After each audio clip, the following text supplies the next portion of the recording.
कैसे हैं आप लोग? आई होप कि आप लोग बहुत ही अच्छे होंगे और अपने एग्ज़ाम की तैयारी को बहुत बेहतरीन ढंग से कर रहे होंगे। जैसा कि आपको पता है कि आपका एग्ज़ाम और ज़्यादा दिन का नहीं रह गया है, तो आप लोग अपनी तैयारी को ज़बरदस्त कीजिए और जितना टाइम हो सके अपनी पढ़ाई में दीजिए। तो आज हम लोग करने वाले हैं जीके महाकुंभ का 8वाँ भाग। जैसा कि आपको पता है कि जीके महाकुंभ में आपको लगातार वीडियोज़ प्रोवाइड किए जा रहे हैं और साथ में वे इम्पोर्टेंट क्वेश्चन जो आपके एग्ज़ाम में डायरेक्ट देखने को मिलेंगे, करवाए जा रहे हैं। जो बच्चे जनरल टेस्ट को रखे हैं, उनके लिए तो ये जीके महाकुंभ का जो सीरीज़ है, वो वीवीआई यानी कि वेरी, वेरी इम्पोर्टेंट होने वाला है। तो चलिए स्टार्ट करते हैं आज के सेशन को। आज हम लोग सबसे पहले स्टार्ट करेंगे भारत के प्रमुख बांध एवं नदी परियोजनाएँ। इससे रिलेटेड 1-2 प्रश्न बन सकते हैं, तो चलिए इसको कवर करते हैं। पहला क्वेश्चन कहता है कि इडुक्की परियोजना यानी कि किस नदी पर है? तो पेरियार नदी पर है केरल में। याद रखिएगा इडुक्की परियोजना पेरियार नदी केरल में है, आपको ध्यान में रखना है। दूसरा कहता है उकाई परियोजना, तो ये ताप्ती नदी पर है और कहाँ पर है? तो गुजरात में है, आपको ध्यान में रखना है। चलिए चलते हैं आगे की ओर। देखिए क्वेश्चन नंबर नेक्स्ट क्या कहता है? कहता है कि काकरापारा परियोजना ताप्ती नदी गुजरात में है। ये इंपॉर्टेंट है। काकरापारा से क्वेश्चन तो लगातार बनता है, आपको पता ही होगा। तो काकरापारा परियोजना जो है वो गुजरात में है और किस नदी पर है? तो ताप्ती नदी पर है, आपको ध्यान में रखना है। आगे देखिए कोलडैम परियोजना सतलज नदी पर है हिमाचल प्रदेश में। कोलडैम परियोजना किस नदी पर है? सतलज में और हिमाचल प्रदेश में है। तो कोल्ड यानी कि कोल्ड से आप रिलेट करते हैं ठंडा जगह के बारे में और कोल्ड कौन सा जगह हो सकता है भारत में? तो हिमाचल तो ठंडी जगहों में आता है, तो हिमाचल प्रदेश हो जाएगा सतलज नदी पर। गंगा सागर परियोजना चंबल नदी मध्य प्रदेश में इंपॉर्टेंट है, आपको ध्यान में रखना है। आगे देखिए जवाहर शहर परियोजना चंबल नदी राजस्थान में है। जवाहर शहर पर सागर परियोजना चंबल नदी राजस्थान में। आगे देखिए जायकवाड़ी परियोजना जो है वो गोदावरी नदी महाराष्ट्र में है। जायकवाड़ी परियोजना आपको याद रखना इंपॉर्टेंट है। टिहरी बांध परियोजना बहुत इंपॉर्टेंट वीवीआई टिहरी बांध परियोजना के बारे में क्वेश्चन तो बनता ही है और भागीरथी नदी पर है, आपको ध्यान में रखना है कि ये उत्तराखंड में है। आगे चलते हैं नेक्स्ट। तिलैया परियोजना जो है वो बराकर नदी झारखंड में है, ये आपको ध्यान में रखना। तिलैया परियोजना जो है वो बराकर नदी झारखंड में है, आपको ध्यान में रखना है। आगे चलिए तुलबुल परियोजना ये झेलम नदी पर है, जम्मू कश्मीर में स्थित है झेलम नदी, आपको इसे ध्यान में रखना है। दुर्गापुर बैराज परियोजना दामोदर घाटी में पश्चिम बंगाल में, ये इंपॉर्टेंट है, आपको ध्यान में रखना है। आगे देखिए दुलहस्ती परियोजना चिनाब नदी पर जम्मू कश्मीर में है। नागपुर शक्ति गृह परियोजना कुराडी नदी महाराष्ट्र में है, इसे आपको ध्यान में रखना है। आगे चलते हैं नागार्जुन सागर परियोजना जो है वो कृष्णा नदी पर है और ये आंध्र प्रदेश में स्थित है।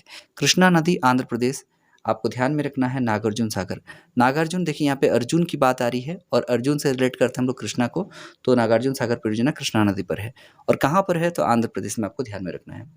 नाथपा झागरी परियोजना, नाथपा झाकरी परियोजना जो है वो सतलज नदी पर है और हिमाचल प्रदेश में, आपको ध्यान में रखना है। आगे देखिए पंचेत बांध परियोजना ये झारखंड से रिलेटेड है, इंपॉर्टेंट है आपके लिए। पंचेत बांध परियोजना जो है वो दामोदर नदी में है और झारखंड में है, ये आपको ध्यान में रखना है। पोचम पोचमपाद परियोजना जो है वो महानदी कर्नाटक में है, याद रखना है, आपको ध्यान में रखना है। आगे चलिए फरक्का परियोजना गंगा नदी पर है पश्चिम बंगाल में, ये बहुत इंपॉर्टेंट है। फरक्का परियोजना बांग्लादेश के बॉर्डर पे है गंगा नदी में और कहाँ पर है ये? तो पश्चिम बंगाल में, आपको ध्यान में रखना है, इंपॉर्टेंट है। आगे देखिए बाणसागर परियोजना सोन नदी पर है मध्य प्रदेश में। भाखड़ा नागल परियोजना इसे पंचवर्षीय योजना में शामिल किया गया था, इसलिए ये इंपॉर्टेंट हो जाता है, तो ध्यान में रखना है कि सतलज नदी पर है भाखड़ा नागल परियोजना और कहाँ पर है? तो हिमाचल प्रदेश में, आपको ध्यान में रखना है। आगे इंपॉर्टेंट है देखिएगा भीम परियोजना जो है वो पावना नदी पर है और ये तेलंगाना में स्थित है, आपको ध्यान में रखना है। माता टीला परियोजना जो है वो बेतवा नदी उत्तर प्रदेश में, आपको ध्यान में रखना है। रंजीत सागर बांध परियोजना रावी नदी जम्मू कश्मीर में, आपको ध्यान रखना है। राणा प्रताप सागर परियोजना जो है वो चंबल नदी राजस्थान में है, ये भी आपको लिए इंपॉर्टेंट है, ध्यान में रखना है। सतलज परियोजना चिनाब नदी पर और जम्मू कश्मीर में है। सतलज परियोजना इंपॉर्टेंट हो जाता है एग्जाम के दृष्टिकोण से, इसलिए आपको ध्यान में रखना है। सतलज परियोजना जो है वो चिनाब नदी पर है जम्मू कश्मीर में, आपको ध्यान में रखना है। आगे देखिए इंपॉर्टेंट क्वेश्चन है कि सरदार सरोवर परियोजना ये नई परियोजना है और इंपॉर्टेंट है, गुजरात में है, आपको ध्यान में रखना है। इसी के सामने सरदार वल्लभ भाई पटेल की स्टैच्यू ऑफ यूनिटी बनी हुई है। इसकी ऊंचाई कितनी है? आपको कमेंट सेक्शन में कमेंट करके बताना है कि statue of unity Sardar Patel की जो बनी हुई है उसकी ऊंचाई कितनी है। आगे देखिए हिडकल परियोजना जो है वो घाट प्रभा परियोजना, ये इसे घाट प्रभा परियोजना के नाम से जानते हैं और ये कर्नाटक पे है, याद रखना। घाट प्रभा नदी भी है यहाँ पे बनी हुई है परियोजना और कहाँ पे है? कर्नाटक में, आपको ध्यान में रखना। आगे चलिए कुछ राज्यों के प्रमुख त्योहार को कंप्लीट करते हैं, बहुत इंपॉर्टेंट क्वेश्चंस बनते हैं इससे, लगातार जनरल टेस्ट में तो पूछा ही जाता है। तो पहला है जल्लीकट्टू महोत्सव। जल्लीकट्टू कहाँ पे मनाते हैं? तो तमिलनाडु में मनाते हैं। फ्लेमिंगो महोत्सव आंध्र प्रदेश में मनाया जाता है। धानु यात्रा महोत्सव जो है उड़ीसा में। नुआखाई महोत्सव भी है जो उड़ीसा में ही मनाया जाता है। आगे देखिए अंतः प्रगणय महोत्सव जो है तेलंगाना में मनाया जाता है। बोनालू उत्सव जो है वो तेलंगाना में मनाया जाता है। बुद्धकम्मा उत्सव जो है वो तेलंगाना में मनाया जाता है। आगे देखिए लाई हरोबा, ये जो त्यौहार है वो त्रिपुरा में मनाते हैं। इंपॉर्टेंट है लाई हरोबा, इसे ध्यान में रखना है। लोसार जो त्यौहार है वो हिमाचल प्रदेश में मनाया जाता है। इंपॉर्टेंट है, आपको ध्यान में रखना है। आगे देखिए फागली महोत्सव जो है वो हिमाचल प्रदेश में है, इसे ध्यान में रखना है। आगे देखिए देव सूर्य महोत्सव जो है वो बिहार का एक इम्पॉर्टेंट महोत्सव है। देव सूर्य महोत्सव छठ पूजा जो होता है उसी की तरह एक देव सूर्य महोत्सव होता है जो बिहार का इम्पॉर्टेंट है। आगे ध्यान में रखिएगा कि चापचार कूट महोत्सव जो है वो मिजोरम का है। फूलदेई त्यौहार जो है वो उत्तराखंड का है, आपको ध्यान में रखना है। आगे देखिए मिर्च महोत्सव जो है वो मध्य प्रदेश का इम्पॉर्टेंट है। आगे देखिएगा इम्पॉर्टेंट है कि सिरुई लिली जो है वो मणिपुर में मनाया जाता है। आगे इम्पॉर्टेंट है आदि महोत्सव जो है वो लेह लद्दाख का है, इम्पॉर्टेंट है। लोसार महोत्सव जो है वो लद्दाख का है, इम्पॉर्टेंट है। Hornbill festival, this is a important one, VVI, very very important. तो हॉर्नबिल नागालैंड का एक महोत्सव है, इसे आपको ध्यान में रखना है। आगे देखिए मांडू महोत्सव, इंपॉर्टेंट है, मांडू का आपको ध्यान में रखना है। तो मांडू कहाँ पे मनाते हैं हम लोग? तो मध्य प्रदेश का महोत्सव है। चेरी ब्लॉसम फेस्टिवल जो है वो मेघालय का, आपको ध्यान में रखना है। प्रमुख खिलाड़ियों के नाम और उनके जो उपनाम हैं, ठीक है, उनसे रिलेटेड क्वेश्चंस बनते हैं। तो किस खिलाड़ी को किस नाम से या किस उपनाम से जाना जाता है? तो चलिए फटाफट से कवर करते हैं इस क्वेश्चन आंसर सीरीज को। पहला है सचिन तेंदुलकर। सचिन तेंदुलकर को मास्टर ब्लास्टर के नाम से जाना जाता है, ये ध्यान में रखिएगा। सुनील गावस्कर को लिटिल मास्टर कहते हैं। पीटी उषा को उड़न पड़ी या पायली एक्सप्रेस कहते हैं। पायली एक्सप्रेस या उड़न परी के नाम से किसे जानते हैं? तो पीटी उषा, ये इंपॉर्टेंट, इसे थोड़ा ध्यान में रखिएगा। मेजर ध्यानचंद यानी कि हॉकी का जादूगर कहते हैं मेजर ध्यानचंद को। सौरभ गांगुली को दादा के नाम से जानते हैं। मिल्खा सिंह को फ्लाइंग सिख के नाम से जाना जाता है। आगे देखिए शोएब अख्तर को रावलपिंडी एक्सप्रेस के नाम से जानते हैं। ये पाकिस्तान के खिलाड़ी हैं, बहुत फास्ट बॉलर हैं और इनको रावलपिंडी एक्सप्रेस के नाम से जाना जाता है। हरभजन सिंह जो है, हरभजन सिंह को टर्बनेटर के नाम से जानते हैं। महेंद्र सिंह धोनी को माही के नाम से जाना जाता है। थाइन थोर्प के नाम से तारपीडो को जानते हैं, ये इंपॉर्टेंट है। सरगई बुबुका के नाम से पोलवाल्ट का बादशाह जाना जाता है। राहुल द्रविड़ द वाल के नाम से जानते हैं। ये जब फील्ड में उतरते थे ना तो बहुत देर तक टिके रहते थे, इनको आउट करना मुश्किल हो जाता था, इसलिए द वाल के नाम से जाना जाता है। जवाजल श्रीनाथ मैसूर एक्सप्रेस, इनको जानते हैं। जवाजल श्रीनाथ को मैसूर एक्सप्रेस के नाम से जाना जाता है, ये ध्यान में रखिएगा। वीरेंद्र सहवाग को मुल्तान का सुल्तान या नजफगढ़ का नवाब कहा जाता है। नजफगढ़ का नवाब या मुल्तान का सुल्तान के नाम से वीरेंद्र सहवाग को जानते हैं। पेश व भूपति को इंडियन एक्सप्रेस के नाम से जानते हैं। पेले को ब्लैक पर्ल के नाम से जानते हैं। आंध्र अगासी को डेनिस डी मिनोस के नाम से जानते हैं। और महेंद्र सिंह धोनी को और एक उपनाम से जाना जाता है जिसे कैप्टन कूल कहते हैं। आगे चलिए इंपॉर्टेंट क्वेश्चन है, कुछ हिस्ट्री के क्वेश्चन हैं। अब इंपॉर्टेंट डेट्स जो ईयर से रिलेटेड क्वेश्चन है आपको बार बार पूछे जाते हैं कि कौन सी घटना कब घटी, तो इन घटनाओं को एक बार सिलसिलेवार ढंग से फिर से कवर करेंगे। इंपॉर्टेंट है हिस्ट्री में, अगर आप मॉडर्न हिस्ट्री के पार्ट को कवर कीजिएगा तो इसमें इस टाइप के क्वेश्चन बहुत ज़्यादा आते हैं। चलिए फटाफट से कवर करते हैं। 1904 में क्या हुआ था? तो भारतीय विश्वविद्यालय अधिनियम पारित हुआ था। 1905 में बंगाल विभाजन होता है। 1906 में मुस्लिम लीग की स्थापना होती है। 1907 में सूरत अधिवेशन होता है और कांग्रेस में फूट भी होती है। 1909 में पार्लियामेंट सुधार होता है। 1911 में ब्रिटिश साम्राज्य का दिल्ली दरबार लगता है और पहली बार 1911 में ही जन गण मन का गाना गाया जाता है। और इसमें जो चीफ गेस्ट थे वो महारानी मरियम और जॉर्ज पंचम थे। और 1911 में ही एक बड़ी घटना घटती है कि राजधानी को कोलकाता से दिल्ली शिफ्ट किया जाता है, ये आपको ध्यान में रखना है। आगे चलते हैं। 1911 के बाद सारी घटनाएं जो हैं वो बहुत इंपॉर्टेंट हो जाती है। 1916 में होम रूल लीग का निर्माण होता है और कांग्रेस जो है वो लगभग अनबन उनके बीच में खटास कम होने लगता है। 1916 में और एक घटना घट जाती है कि मुस्लिम लीग और कांग्रेस के बीच में समझौता होता है जिसे पूना पैक्ट के नाम से जानते हैं। 1932 लखनऊ पैक्ट के नाम से जानते हैं। 1932 में पूना पैक्ट होता है, इसे आपको ध्यान में रखना है। और 1916 में जो हुआ वो लखनऊ पैक्ट था, इसे आपको ध्यान में रखना है। 1917 में एक घटना घटती है कि महात्मा गांधी द्वारा चंपारण आंदोलन शुरू किया जाता है। अब भारतीय इतिहास में मॉडर्न हिस्ट्री में एक नए हीरो का एंटर होता है, जिस हीरो का नाम है महात्मा गांधी।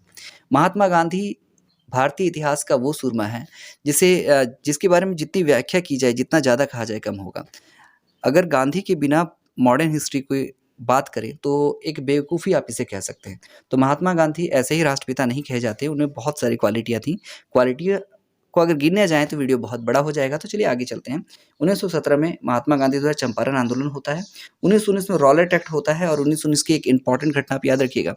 1919 में एक घटना घटती है कि तुर्की के खलीफा का पद समाप्त कर दिया जाता है और उसी समय भारत में खिलाफत आंदोलन भी हो रहा होता है। 1919 में जालियांवाला बाग हत्याकांड भी होता है, 1919 में मॉन्टेस्क्यू चेम्सफोर्ड सुधार भी होता है, 1920 में खिलाफत आंदोलन होता है, इंपॉर्टेंट है, 1920 में असहयोग आंदोलन भी होता है। तो असहयोग और खिलाफत दोनों 1920 में होता है। 1922 में चोरा-चोरी कांड होता है 5 फरवरी को, उत्तर प्रदेश के गोरखपुर की ये घटना है, इंपॉर्टेंट है, आपको ध्यान में रखना है। 1927 में साइमन कमीशन की नियुक्ति होती है, 1928 में साइमन कमीशन का भारत आगमन होता है। 1929 में भगत सिंह द्वारा केंद्रीय असेंबली में बम फेंक दिया जाता है। भाई भगत सिंह भी कम नहीं थे। इन्होंने केंद्रीय असेंबली पर बम फेंक दिया था, पर इनका उद्देश्य किसी को मारना नहीं था, ये बस ब्रिटिश हुकूमत को हिलाना चाहते थे। हालाँकि फिर बाद में इनको फांसी पर भी चढ़ाया जाता है और इतिहास में इसके लिए बहुत सारे क्या कहते हैं विवाद हैं।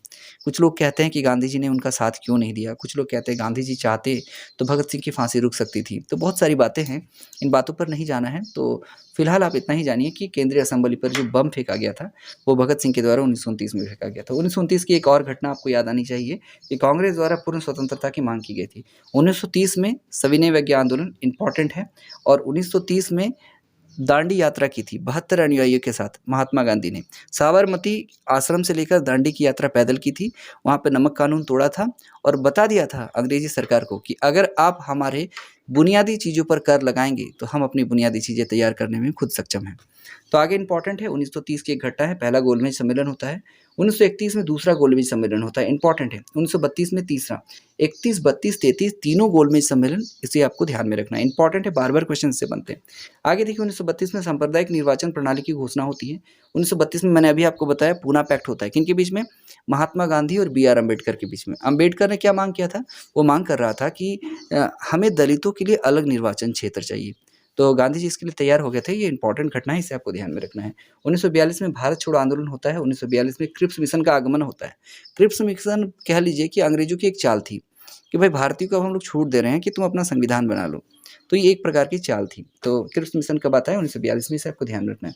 1943 की एक घटना है, इसे आपको ध्यान में रखना है कि आज़ाद हिंद फौज की स्थापना होती है और इनमें 2 नाम बहुत उभर कर आता है, एक लाला हरदयाल का, दूसरा सुभाष चंद्र बोस का। 1946 में गदर पार्टी की स्थापना लाला हरदयाल ने की थी और जो आज़ाद हिंद फौज की स्थापना उसमें नेतृत्व कर रहे थे सुभाष चंद्र बोस। इसकी स्थापना किसने की थी, ये आपको कमेंट सेक्शन में बताना है। आगे देखिए 1946 की घटना है, कैबिनेट मिशन का आगमन होता है और कैबिनेट मिशन से भारतीय संविधान की नींव पड़ जाती है हमारे देश में। 1946 में भारतीय संविधान का सभा का निर्वाचन होता है, जिसमें पहली बार 9 दिसंबर 1946 को एक मतलब सभा गठित होती है, जिस सभा में बताया जाता है कि डॉक्टर सच्चिदानंद सिन्हा को अस्थायी अध्यक्ष चुना जाता है। 2 दिन बाद 11 दिसंबर 1946 को एक घटना होती है, जिसमें राजेंद्र प्रसाद को स्थायी अध्यक्ष बनाया जाता है और 13 दिसंबर 1946 की घटना आपको याद रखनी होगी, क्योंकि 13 दिसंबर वह डेट था जब नेहरू द्वारा उद्देश्य प्रस्ताव संविधान सभा के समक्ष प्रस्तुत किया जाता है। इंपॉर्टेंट है, आपको ध्यान में रखना है। आगे देखिए 1946 की घटना है, भारतीय संविधान का सभा का निर्वाचन होता है। 1946 में अंतरिम सरकार की स्थापना भी होती है। 1947 में भारत के विभाजन की माउंटबेटन योजना आती है और 1947 में भारत आज़ाद भी हो जाता है। तो मैंने इसमें एक बहुत इंपॉर्टेंट कवरेज आपको कराया है, जो कवरेज 1904 से शुरू होता है, लगभग 1947 तक चलता जाता है। इंपॉर्टेंट, आपको ध्यान में रखना है। चलिए, भारत के प्रमुख भौगोलिक उपनाम इन्हें याद रखना है। तो ईश्वर का निवास स्थान प्रयागराज को कहा जाता है। 5 नदियों का संगम पंजाब को कहते हैं। 7 टापुओं का नगर मुंबई को कहलाता है। बुनकरों का शहर पानीपत कहलाता है। अंतरिक्ष शहर बेंगलुरु को कहते हैं। डायमंड हर्बर कोलकाता को कहते हैं। इलेक्ट्रॉनिक नगर बेंगलुरु को कहते हैं। त्योहार का नगर मदुरै को कहा जाता है। आगे इंपॉर्टेंट है सारी चीज़ें। स्वर्ण मंदिर का शहर अमृतसर है। महलों का शहर कोलकाता है। नवाबों का शहर लखनऊ है। इस्पात नगरी जमशेदपुर है। पर्वतों की रानी मैसूर है और रैलियों का नगर नई दिल्ली है। इसे आप ध्यान में रखिएगा। आगे भी बहुत सारे इंपॉर्टेंट शहर के उपनाम हैं, इसे आपको ध्यान में रखना है। भारत का प्रवेश द्वार मुंबई होता है। पूर्व का बेसिन कोचीन को कहा जाता है। भारत का पीट्सबर्ग जमशेदपुर को कहते हैं। भारत का मैनचेस्टर अहमदाबाद कहलाता है। मसालों का बगीचा केरल को कहते हैं। गुलाबी नगर जयपुर है। क्वीन ऑफ डेक्कन पुणे को कहा जाता है। भारत का हॉलीवुड मुंबई को कहा जाता है। झीलों का नगर श्रीनगर कहलाता है, इसे आपको ध्यान में रखना है। आगे देखिए, फल धानों का स्वर्ग कहा जाता है सिक्किम। पहाड़ों की मल्लिका कहते हैं नेतरहाट को। भारत का डेट्राइट कहा जाता है पीथमपुर को, पूर्व का पेरिस कहा जाता है जयपुर को, सॉल्ट सिटी के नाम से गुजरात को जाना जाता है, ये इंपॉर्टेंट है। आगे देखिए, आगे चलते हैं, आगे और सारे इंपॉर्टेंट चीज़ें हैं जिसे आपको याद में रखना है। पूर्व का पेरिस जयपुर कहा जाता है, सॉल्ट सिटी गुजरात को कहा जाता है, सोया प्रदेश मध्य प्रदेश को, सोयाबीन के उत्पादन में मध्य प्रदेश का स्थान सबसे ज़्यादा है इसलिए सोया प्रदेश कहते हैं। मलय का देश कहा जाता है कर्नाटक को, दक्षिण भारत की गंगा गोदावरी, कावेरी को कहा जाता है, इसे ध्यान में रखना है, दक्षिण भारत की गंगा। काली नदी शारदा को कहते हैं, ब्लू माउंटेन नीलगिरी पहाड़ियों को कहते हैं। एशिया के अंडों की टोकरी आंध्र प्रदेश को कहा जाता है, राजस्थान का हृदय अजमेर है और सूरमा नगरी जो है वो बरेली है, इसे आपको ध्यान में रखना है। आगे चलते हैं, खुशबुओं का शहर जो है वो कन्नौज है, काशी का बहन जो है वो गीजापुर है, लीची का शहर जो है वो देहरादून है, राजस्थान का शिमला माउंट आबू है, कर्नाटक का रत्न मैसूर है, अरब सागर की रानी कोची को कहते हैं, भारत का स्विट्जरलैंड कश्मीर कहलाता है, पूर्व का स्कॉटलैंड मेघालय को कहते हैं। आगे देखिए, उत्तर भारत का मैनचेस्टर जो है वो कानपुर है, इसे आपको ध्यान में रखना है, ये इंपॉर्टेंट है। मंदिरों और घाटों का नगर जो वाराणसी है, धान का डलिया छत्तीसगढ़ को कहते हैं, भारत का पेरिस जयपुर कहलाता है, मेघों का शहर मेघालय कहलाता है, बगीचों का शहर कपूरथला को कहते हैं, इसे ध्यान में रखना है। आगे देखिए, इंपॉर्टेंट है, चलिए आगे की ओर चलते हैं। पृथ्वी का सर्व, जैसे मैंने आपको बताया, श्रीनगर है। इसे रिपीट कर देता हूँ कि पहाड़ों की नगरी इंडुगरपुर को कहते हैं, भारत का उद्यान बेंगलोर को कहते हैं, भारत का बोस्टन अहमदाबाद कहलाता है, गोल्ड सिटी अमृतसर है, सूती वस्त्रों की राजधानी मुंबई है, पवित्र नदी गंगा है, बिहार का शोक कोसी को कहते हैं, वृद्ध गंगा को गोदावरी को कहा जाता है, ये इंपॉर्टेंट है। बिहार का शोक कोसी, वृद्ध गंगा गोदावरी, ये ध्यान में रखना है आपको, दोनों इंपॉर्टेंट है। साथ में पश्चिम बंगाल का शोक दामोदर को कहते हैं, कोट्टायम की दादी मलयाला को कहते हैं, जुड़वा नगर हैदराबाद और सिकंदराबाद है, ताला नगरी अलीगढ़ है, राष्ट्रीय राजमार्गों का चौराहा कानपुर है, पेठा नगरी जो है वो आगरा है, इसे आपको ध्यान में रखना है। आगे चलते हैं, कुछ इंपॉर्टेंट बच गए हैं, इसके बाद सेशन को एंड करेंगे। तो ताला नगरी जो है अलीगढ़ है, मैंने अभी आपको बताया। राष्ट्रीय राजमार्गों का चौराहा कानपुर है, पेठा नगरी आगरा है, भारत का टॉलीवुड जो है उसे कोलकाता कहा जाता है, वन नगर देहरादून है, सूर्य मंदिर जोधपुर है, राजस्थान का गौरव चित्तौड़गढ़ है, और अंतिम प्रश्न है कोयला नगरी, इसे धनबाद कहते हैं और धनबाद हमारे झारखंड में है। तो इसी के साथ इंपॉर्टेंट सेशन आज का कंप्लीट होता है। जैसा कि आपको पता है कि ये सेशन बहुत इंपॉर्टेंट होता है, वीवीआई होता है, इसमें आपको वन शॉर्ट रिवीजन कराया जाता है उन सारे क्वेश्चंस का जिनके डायरेक्ट एग्जाम में आने की संभावना है। तो वीडियो अगर पसंद आए तो वीडियो को लाइक कीजिएगा, चैनल पर नई विजिट कर रहे हैं तो चैनल को सब्सक्राइब करना मत भूलिएगा, अपने फ्रेंड के साथ शेयर कीजिएगा, उन दोस्तों को खास करके जो लोग सीयूटी के लिए कोचिंग एफर्ट नहीं कर पाते हैं और तैयारी करना चाहते हैं। तो तैयारी करते रहिए, अपने स्वस्थ रहिए, मस्त रहिए, तैयारी को बहुत बेहतरीन ढंग से करते रहिए। मिलते हैं फिर नेक्स्ट वीडियो में, तब तक के लिए goodbye and thank you.